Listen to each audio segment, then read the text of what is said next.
है वो आधार से में जो है वो अपना मोबाइल नंबर जो है वो लिंक करना चाहते हो ऑनलाइन घर बैठे मोबाइल से ही आप करना चाहते हो किस तरीके से करना है बिना किसी डॉक्यूमेंट से आप ये काम कर सकते हो। ठीक है, आपको याद रखना है कि आपको आधार सेंटर नहीं जाना है।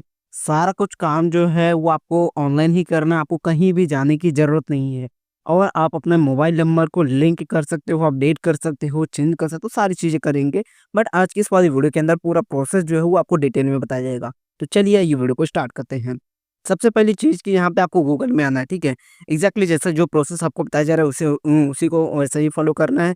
एसएसयूपी करके यहाँ पे आपको जो है वो गूगल में सर्च करना है एंड यहाँ पे यूआईडीएआई का जो ऑफ़िशियल जो है वो एसएसयूपी का जो है वो यहाँ पे वेबसाइट ओपन हो जाएगा, ठीक है? सबसे पहले इसकी वैलिडिटी आपको चेक करनी पड़ेगी। अब यहाँ पे जैसे ही इस वेबसाइट को आप ओपन करोगे, ओपन कर लेने के बाद आधार कार्ड की ऑफ़िशियल वेबसाइट आएगी, तो यहाँ पे आपके सामने एक लॉगिन का पेज आएगा। सिंपली लॉगिन वाले सेक्शंस पे आपको क्लिक कर देना है। जैसे ही आप लॉगिन वाले ऑप्शंस पे क्लिक करोगे, तो अब आपके सामने जो है नीचे और स्क्रॉल करना है या आप लॉगिन किए भी बिना आप आगे बढ़ सकते हो, उसमें कोई दिक्कत नहीं, ठीक है? तो नीचे ज़रा आप स्क्रॉल करोगे, ठीक है? नीचे स्क्रॉल करने के बाद आपके सामने काफ़ी सारे सर्विसेज़ का सेक्शंस आ जाएगा। इसमें काफ़ी सारे यहाँ पे आपको ऑप्शंस देखने के लिए मिलेगा। आपको कंफ्यूज नहीं होना, सिंपली एक ही ऑप्शंस के सामने आपको आना है, वो है चेक आधार वैलिडिटी वाले सेक्शंस में। सिंपली करना क्या है, इसके ऊपर यहाँ पे आपको क्लिक कर देना है। जैसे ही आप क्लिक करोगे, क्लिक कर लेने के बाद अब आपको आ जाना है नेक्स्ट वाले पेज पे।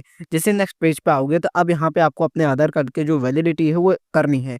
इसके लिए यहाँ पे आपको अपना आधार कार्ड का जो नंबर है वो यहाँ पे आपको डालना है। उसके बाद ये जो कैप्चा कोड लिखा हुआ है, सेम इसी कैप्चा कोड को जो है वो यहाँ पे आपको फिल करना है। इसके अलावा यहाँ पे आपको प्रोसीड वाले ऑप्शंस पे क्लिक कर देना है। ये क्यों करना है इसके बारे में भी ज़रा समझिए। और देखिए, जैसे ही आप यहाँ पे जो वैलिडिटी है वो आप चेक करोगे एंड इसका जो है चेकिंग करोगे कि हाँ, ये आधार कार्ड वैलिड है या फिर नहीं है, तो वो चीज़ आपको देखने को मिलेगा। सबसे पहले यहाँ पे नाम वगैरह शो कर सकता है, ठीक है? ऐज क्या है, जेंडर क्या है और किस स्टेट का वो जो है वो यहाँ पे आपका देखने को मिल रहा है, ठीक है? यानी कि कौन से स्टेट में जो है वो आधार कार्ड बना हुआ है, कौन-सा एड्रेस वगैरह है। उसके अलावा यहाँ पे मोबाइल नंबर देखने के लिए मिल सकता है, ठीक है? अब मोबाइल नंबर का लास्ट 2 डिजिट या फिर 3 डिजिट जो है वो आपको देखने के लिए मिल सकता है, ठीक है? जैसे कि यहाँ पे अभी आपका मोबाइल नंबर आ रहा है, लेकिन हो सकता है कि आप लोगों में से किसी ने जो है वो अभी तक मोबाइल नंबर जो है वो लिंक ही ना करवाया हो अपने आधार कार्ड में। उस कंडीशन में क्या हो? उस कंडीशन में है यहाँ पे आपको नल लिखा देखने के लिए मिलेगा, ठीक है? नल अगर आता है तो इसका मतलब जो है वो आपका आधार कार्ड पे जो है मोबाइल नंबर लिंक नहीं है। अगर लिंक है तो जैसे मान लेते हैं एग्ज़ाम्पल के लिए यहाँ पे मैं आपको एक नंबर लिख कर के दिखा दे रहा हूँ, ठीक है? तो मान लेते हैं कि ये एक एग्जांपल के लिए कि आपका ये मोबाइल नंबर लिंक है पहले से ही, लेकिन आप इसको चेंज करना चाहते हो, किसमें चेंज करना चाहते हो? मान लेते हैं एबीसी कोई भी यहाँ पे नंबर हो गया, ठीक है? आप इसमें चेंज करना चाहते हो। कोई भी अगर ऑलरेडी एक नंबर है आपका मोबाइल नंबर उसको आप चेंज करना चाहते हो, अपडेट करना चाहते हो, ये वो सिम बंद हो गया है, कोई भी कारण हो सकता है या आपका अभी तक आपने मोबाइल नंबर पे जो कि लिंक नहीं किया था या अपडेट ही नहीं किया, तो आपको करना है किसी कारणवश, ठीक है? तो भी आप कर सकते हो, ठीक है? ये आपने वैलिडिटी चेक कर ली। चलिए, ये बात तो आपको समझ में आ गई कि हाँ, ऐसा कर सकते हो आप और पहले से कौन-सा मोबाइल नंबर लिंक है वो इसी तरीके से यहाँ पे आप चेक कर सकते हो। अच्छा, अब ये तो आपने इतना काम कर लिया। लेकिन इसके अलावा अभी आगे की प्रोसेस की तरफ बढ़ते हैं। देखिए, अब आपको करना क्या है कि सिंपली यहाँ पे आप मोबाइल नंबर को अपडेट करने के लिए यहाँ पे आपको जो है वो सर्च करना है गूगल में आईपीपीबी, ठीक है? यानी कि इंडियन पोस्ट पेमेंट बैंक, ठीक है? तो यहाँ पे आईपीपी यहाँ पे आपको सर्च करना है। आईपीपी एंड बी यहाँ पे आपको एग्जैक्टली ऐसे सर्च करना है। उसके बाद जो इंडिया पोस्ट पेमेंट बैंक की जो ऑफिशियल वेबसाइट है वो आपके सामने आ जाएगी। अब आप बोलोगे कि इंडिया पोस्ट का वेबसाइट आ रहा है, चलो इतना तो समझ में आता है, लेकिन पेमेंट बैंक क्यों आ रहा है? ठीक है, इसके बारे में भी बात करेंगे। और यहाँ पे हमें तो आधार कार्ड का मोबाइल नंबर अपडेट करना था, ये यहाँ पे हमें इंडिया पोस्ट पे जाने की क्या ज़रूरत है? देखिए, अभी जो सारी सर्विसेज़ अवेलेबल है आधार कार्ड के मोबाइल नंबर को अपडेट करने की, वो यहाँ पे भी लागू कर दिया गया है, ठीक है? इस कंडीशन में क्या है कि यहाँ पे आप यहाँ से भी इस चीज़ को अपडेट कर सकते हो। कैसे अपडेट करना है? वेबसाइट को ज़रा ओपन कीजिए। वेबसाइट ओपन करोगे जैसे ही, तो यहाँ पे आपके सामने कुछ इस टाइप से इंटरफेस देखने को मिलेगा। अब काफ़ी सारे ऑप्शंस हो सकते हैं, तो यहाँ पे आपको सिंपली करना है क्या है, सर्विस रिक्वेस्ट वाले सेक्शंस पे यहाँ पे आपको आ जाना है, ठीक है? सर्विस रिक्वेस्ट में यहाँ पे आईपीपी-बी कस्टमर का ऑप्शन आएगा और दूसरा आएगा नॉन आईपीपी-बी कस्टमर, ठीक है? याद रखिए कि यहाँ पे अगर आपका जो है वो इंडिया पोस्ट बैंक के अंदर जो है इंडियन पोस्ट बैंक अकाउंट के अंदर अगर आपका अकाउंट है खुला हुआ है पहले से आप इसके ग्राहक हो, ठीक है, कस्टमर हो, तो इस वाले ऑप्शंस पे आपको क्लिक कर देना है। लेकिन अब मान लेते हैं कि आप ग्राहक नहीं हो, तो यहाँ पे नॉन आईपीपी-बी कस्टमर वाले सेक्शंस पे आपको क्लिक करना है। अच्छा, जैसे आप क्लिक करोगे तो आपके सामने आएगा, एक आएगा डोर स्टेप बैंकिंग, दूसरा एसोसिएट विद अस, ठीक है? तो आपको करना क्या है, डोर स्टेप बैंकिंग वाले ऑप्शंस को सिलेक्ट करना है। बैंकिंग से आपको बैंक का कोई काम नहीं करना है, बस इसको सिलेक्ट करना है, ठीक है? इतना आपको काम कर लेना है। जैसे ही आप ये काम करोगे यहाँ पे उसके बाद अब आपके सामने क्या है कि डोर स्टेप्स की कौन-कौन सी सर्विसेज़ आप चाहते हो, ठीक है? यानी कि आप जो चाहते हो कि यहाँ पे आपका डोर स्टेप्स की जो सर्विसेज़ है वो आपको दी जाए, क्या चाहते हो आप? ठीक है, तो सबसे पहले यहाँ पे आपसे सेलेक्ट करने के लिए कहा जा रहा है कि आप नया अकाउंट खुलवाना चाहते हो, आधार कार्ड में एटीएम वगैरह, कैश विथड्रॉल वगैरह करना चाहते हो, जो आधार कार्ड से लिंक है बैंक अकाउंट या बिल पेमेंट वगैरह जो भी चीज़ें आप करवाना चाहते हो वो आप करवा सकते हो। नीचे ज़रा आप आओगे तो अब यहाँ पे आपके सामने जो है ये एक ऑप्शन मिलेगा आधार मोबाइल अपडेट, ठीक है? याद रखिए यहाँ पे आपको अच्छे से ऑप्शन को देख लेना है कि आधार मोबाइल अपडेट का ऑप्शन आ रहा है, ठीक है? इसके अलावा अगर आपका जो है कोई भी बच्चा है, छोटा बच्चा जो 5 साल की एज से कम है, अगर आप उसका भी आधार कार्ड बनवाना चाहते हो तो दोनों को एक साथ में आप टिक कर सकते हो। या एक ही अगर आपको कोई ऑप्शंस को सिलेक्ट करना है, एक ही सर्विस चाहिए आपको तो वो भी आप कर सकते हो। और भी काफ़ी सारे ऑप्शंस हैं, अगर आपको सुविधा लेनी है तो यहाँ से आप ले सकते हो। लेकिन यहाँ पे हमें तो मोबाइल नंबर अपडेट करना है तो यहाँ पे हम आधार मोबाइल अपडेट वाले सेक्शन को सिलेक्ट कर लेंगे, ठीक है? इतना आपको काम कर लेना है। अच्छा, जैसे ही आप काम करोगे तो उसके बाद फिर यहाँ पे आपको नीचे आ जाना है, ठीक है? अब यहाँ पे आपने ऑप्शंस को सिलेक्ट कर लिया है।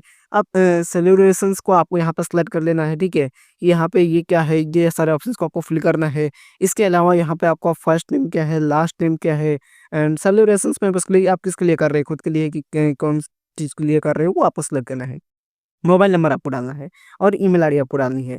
अगर आप ईमेल भी चेंज करना चाहते हो तो यहाँ से आप अपनी ईमेल आईडी भी चेंज कर सकते हो, उसमें कोई इश्यू नहीं है। याद रखिए मोबाइल नंबर आपको क्या डालना है, मोबाइल नंबर वही आपको डालना है जो बेसिकली यहाँ पे आप अपडेट करना चाहते हो, जो नया नंबर वहाँ पे लिंक करना चाहते हो वही मोबाइल नंबर यहाँ पे आपको डालना है, ठीक है? इसके अलावा फिर यहाँ पे आपको एड्रेस का फर्स्ट लाइन डालना है, यानी कि आपका जो आधार कार्ड पे एड्रेस है वो आपको डाल देना है। सेकंड एड्रेस लाइन में यहाँ पे आपको अपना लैंडमार्क वगैरह डालना है, जैसे कोई फेमस चीज़ हो गई या आपके एड्रेस पे आस-पास में कोई मंदिर है या स्कूल वगैरह है या कोई ऐसी जगह जो कि बहुत ज़्यादा फेमस है वहाँ पे, ठीक है? तो आप लैंडमार्क वहाँ पे डाल सकते हो सेकंड एड्रेस में।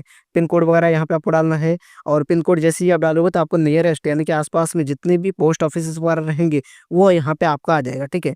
अच्छा, जैसे ही आप पिन कोड डाल करके पोस्ट ऑफिस को सिलेक्ट करोगे तो पोस्ट ऑफिस की जितनी भी यहाँ पे डिटेल्स रहेंगी, चाहे वो सर्कल हो गया, स्टेट हो गया, रीजनल हो गया, डिवीज़न हो गया और जो ब्रांच वगैरह है सारा कुछ आ जाएगा ऑटोमेटिक, ठीक है? अच्छा, अब इतना जैसे कि आपका काम हो गया, कोई स्पेसिफिक रिक्वेस्ट है आपका, ठीक है? यानी कि कोई अलग से डिमांड वगैरह है उस चीज़ के अंदर, तो भी आप ले सकते हो। यहाँ पे आप स्पेसिफाई कर सकते हो कि यहाँ पे आधार मोबाइल अपडेट, ठीक है? तो यहाँ पे आप लिख सकते हो, यहाँ पे मोबाइल नंबर अपडेट, इस टाइप से यहाँ पे आपको बताया जा रहा है।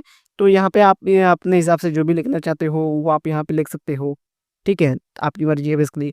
तो यहाँ पे आप लिख कर के इन सारी चीज़ों को सबमिट कर सकते हो। उसके बाद फिर यहाँ पे आपको टर्म एंड कंडीशंस को एक्सेप्ट करना है। एक्सेप्ट जैसे ही आप करोगे उसके बाद फिर यहाँ पे आपके सामने कैप्चा कोड आएगा, सेम इसी कैप्चा कोड को नीचे डालना है, डालने के बाद सबमिट वाले ऑप्शंस पर क्लिक कर देना है, ठीक है? अब यहाँ पे जैसे ही इस चीज़ को आप सबमिट करोगे तो आपका जो है वो काम यहाँ पे कंप्लीट हो जाएगा और देन उसके बाद क्या है कि यहाँ पे पोस्ट ऑफिस की तरफ से यहाँ पे उनके अधिकारी आएँगे और आपके घर पे आकर के जो है ये काम को कंप्लीट करेंगे और आपके मोबाइल से ही सारा कुछ काम करेंगे। उनके पास एक टैबलेट रहेगा, इसके अलावा उनके पास बायोमेट्रिक की मशीन रहेगी, जिससे वो है कि आपके फिंगर के थ्रू जो है वो उस चीज़ को वेरीफ़ाई करेंगे। आपका जो मोबाइल नंबर है वो अपडेटेड किया जाएगा, ठीक है? लेकिन यही एक प्रोसेस है, आप सारा कुछ काम ऑनलाइन करोगे। हालाँकि फ़िज़िकली या तो आप आधार सेंटर पे जाओ या तो आपके पास अधिकारी आए। करना तो आपको फ़िज़िकली फिंगरप्रिंट से ही वेरीफ़ाई करना पड़ेगा, ठीक है? ऑनलाइन का कोई अभी तरीका नहीं। ऑनलाइन बस आप एप्लीकेशन के लिए सबमिट कर सकते हो या आप अपॉइंटमेंट को बुक कर सकते हो, ठीक है? तो ये चीज़ें हैं। अब यहाँ पे ये प्रोसेस हमने आपको समझा दिया है। आई होप करता हूँ ये चीज़ें आपको समझ में आ गई होंगी। वैसे अगर आप इस इंडियन पोस्ट बैंक की तरफ से अगर ये प्रोसेस को आप कंप्लीट करते हो तो आपको कहीं भी आने-जाने की ज़रूरत नहीं है, ठीक है? सारा कुछ काम आपके घर पे ही हो जाएगा। आई होप करता हूँ ये वीडियो आपको पसंद आई होगी, सारी चीज़ें आपको समझ में आ गया होगा। जैसे ही फॉर्म वगैरह को आप सबमिट करोगे, सबमिट करने के बाद यहाँ पे आपके सामने कन्फर्मेशंस का मैसेज आ जाएगा और देन इसके बाद यहाँ पे उनको यहाँ पे मिल जाएगा। तो आपके जो भी यहाँ पे पोस्ट ऑफिस के लोग रहेंगे, तो उनमें से कोई एक अधिकारी आएगा आपके पास, ठीक है? यानी कि आपका काम कंप्लीट करके देगा, ठीक है?